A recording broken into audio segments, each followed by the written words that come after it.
चलिए, आखिरकार देश की सबसे बड़ी अदालत सुप्रीम कोर्ट ने ये माना कि जंतर मंतर पर छात्रों के ऊपर जो लाठीचार्ज हुआ, जो पुलिस ने बर्बरता दिखाई, वो सही नहीं थी। नमस्कार, मैं हूं अतुल द्विवेदी और आप देखना शुरू कर चुके हैं 10 सूत्र। आज सोमवार यानी कि 27 जुलाई को सुप्रीम कोर्ट में कॉकरोच जनता पार्टी की अलग अलग याचिकाओं पर सुनवाई हो रही थी। सुनवाई के दौरान सुप्रीम कोर्ट ने एक टिप्पणी की। जो बेंच इस मामले की सुनवाई कर रही थी, उस बेंच में chief justice of India Suryakant भी शामिल थे और बेंच ने जो टिप्पणी की है वो टिप्पणी मैं आपको पढ़ करके बताता हूं। बेंच ने कहा कि प्रदर्शन पर पुलिस की बर्बरता सही नहीं है, आंदोलन एक संवैधानिक अधिकार है, ये कहना है सुप्रीम कोर्ट का। इतना ही नहीं, सुप्रीम कोर्ट ने पुलिस से जो मारपीट हुई है, जो छात्रों ने मारपीट की पुलिस से, जिसके वीडियो वायरल हुए, उसे भी सुप्रीम कोर्ट ने सही नहीं माना है। सुप्रीम कोर्ट ने इस पर भी चिंता जाहिर की है। इसके अलावा सुप्रीम कोर्ट ने यह भी कहा है कि शांतिपूर्ण प्रदर्शन संवैधानिक अधिकार है जिसे छीना नहीं जा सकता। और सुप्रीम कोर्ट ने यह भी कहा कि सिर्फ प्रदर्शन या फिर आंदोलन होने के आधार पर पुलिस बल का इस्तेमाल, पुलिस की बर्बरता या फिर उसकी सख्ती सही नहीं है, इसे आप किसी भी हालत में सही नहीं कह सकते।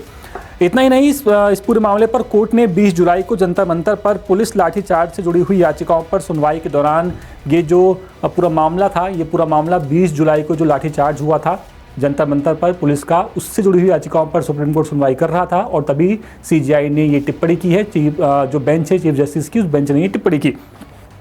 अब इस बेंच में था कौन कौन, आपको ये बता दूं तो इस बेंच में chief justice of India Suryakant, justice Joymalya Bagchi और जस्टिस वी मोहना, ये 3 जजों की बेंच इस मामले की सुनवाई कर रही थी। और कोर्ट ने पुलिस पर हुए हमले पर भी चिंता जाहिर की है और सरकार से इस पूरे मामले पर अब सुप्रीम कोर्ट ने जवाब मांग लिया है। इतना ही नहीं, इन याचिकाओं में आरोप ये लगाया गया है कि पेपर लीक और शिक्षा मंत्री के इस्तीफे को लेकर के प्रदर्शन कर रहे छात्रों पर उस वक्त पुलिस ने ज्यादती की थी और ये याचिकाएं 20 जुलाई को कॉकरोच जनता पार्टी के संसद मार्च से जुड़ी हुई हैं, जैसा कि आप सभी अच्छे से इस पूरे मामले को जानते हैं।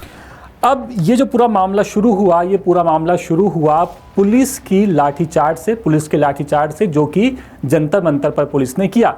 तो क्या धरना प्रदर्शन करना हमारे देश में गैरकानूनी है? क्या आप धरना प्रदर्शन नहीं कर सकते? तो आपको बता दूं कि ऐसा बिल्कुल नहीं है कि आप धरना प्रदर्शन नहीं कर सकते। आप बिल्कुल धरना कर सकते हैं, प्रदर्शन कर सकते हैं। इसके लिए हमारे संविधान में कुछ व्यवस्थाएं की गई हैं।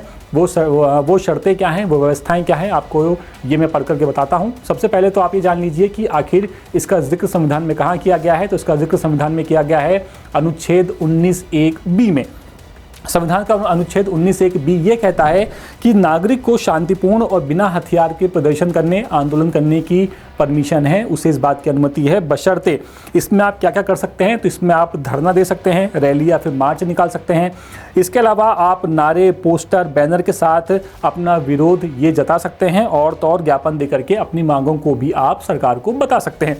इसके अलावा आप क्या नहीं कर सकते, तो ये जान लीजिए। तो आप हिंसा या तोड़फोड़ नहीं कर सकते, हथियार लेकर के प्रदर्शन नहीं कर सकते, आगजनी नहीं कर सकते।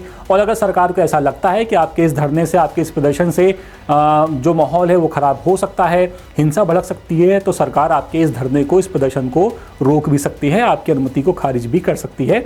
ये व्यवस्था संविधान के अनुच्छेद 19(1)(b) में की गई है। अब इस पूरे मामले पर आपको अगर मैं एक छोटी सी पूरा टाइमलाइन बताऊं, जब से पूरा मामला शुरू हुआ, तो कॉकरोच जनता पार्टी ने 20 जुलाई को जंतर मंतर से संसद की तरफ एक मार्च निकाला था। इस मार्च में पुलिस ने लाठीचार्ज किया, आंसू गैस के गोले छोड़े और दावा है कि लगभग 100 प्रदर्शनकारी इस पूरे लाठीचार्ज में घायल हुए, जिसके बाद पुलिस ने जंतर मंतर को पूरा खाली करवा दिया था। लेकिन 20 जुलाई की रात होते होते वापस प्रदर्शनकारी धरना स्थल पर जमा होने लगे और फिर से धरने पर बैठ गए, आंदोलन करने लगे। इसके बाद पुलिस ने शाम, जैसा कि मैंने आपको बताया कि 5 बजे तक जंतर मंतर खाली हो चुका था, लेकिन रात होते होते एक बार फिर से जंतर मंतर पर कॉकरोच जनता पार्टी और जेएनजी समर्थक जुटने लगे थे। अब ये जो पूरा मामला शुरू हुआ, ये मामला शुरू हुआ था chief justice of India Suryakant की एक कथित टिप्पणी से। उस पूरे मामले से लेकर के आज तक जो एक टाइमलाइन थी, जरा वो भी जान लीजिए। सबसे पहले 15 मई को सीजेआई ने कॉकरोच वाली टिप्पणी की, जैसा कि 10 सूत्र ने भी आपको बताया था। इसके बाद 16 मई को सोशल मीडिया पर कॉकरोच जनता पार्टी बनाई अभिजीत दीप के नाम के एक छात्र ने। इसके बाद 4 जून को सीजेपी की पहली प्रेस कॉन्फ्रेंस हुई और नीट आंदोलन जो था उसको करने का जिक्र किया गया इस प्रेस कॉन्फ्रेंस में। 6 जून को अभिजीत दीप के भारत लौटते हैं और जंतर मंतर पर प्रदर्शन आंदोलन शुरू होता है। 20 जून को अनिश्चितकालीन धरना देने की बात कही जाती है और 28 जून आते आते सोनम वांगचुक अनशन पर बैठ जाते हैं और फिर 18 जुलाई को वांगचुक को अस्पताल ले जाती है दिल्ली पुलिस। इसके बाद 20 जुलाई को संसद मार्च निकलता है और यहीं पर फिर लाठीचार्ज होता है और सरकार और जो प्रदर्शनकारी हैं उनके बीच में मीटिंग होना शुरू होती है। 24 जुलाई को ये खबर आती है कि जो सोनम वांगचुक है उन्होंने अपना अनशन तोड़ दिया है और 25 जुलाई को ये खबर आती है कि सरकार झुक गई है और शिक्षा मंत्री धर्मेंद्र प्रधान ने अपना इस्तीफा दे दिया है। और अब जो नए शिक्षा मंत्री हैं नए शिक्षा मंत्री हैं वो भी अपना पद ग्रहण कर चुके हैं और सुप्रीम कोर्ट भी अब इस मामले की सुनवाई शुरू कर चुका है। और देखते हैं इस सुनवाई में मंगलवार यानी कि कल 28 जुलाई को सरकार को अपना जवाब देना है। सरकार इस मामले पर क्या जवाब देती है और क्या सुनवाई किस तरह से आगे बढ़ती है ये भी हम आपको बताएंगे। लेकिन तब तक के लिए इस खबर में इतना ही। अपडेट्स के लिए आप बने रहिए 10 सूत्र के साथ। नमस्कार। लेटेस्ट, इन्वेस्टिगेटिव और इन डेप्थ खबरें देखने के लिए ज्वाइन कीजिए 10 सूत्र का व्हाट्सएप चैनल, सब्सक्राइब कीजिए यूट्यूब चैनल, लाइक कीजिए फेसबुक पेज और पढ़ते रहिए www.daसूत्र.com।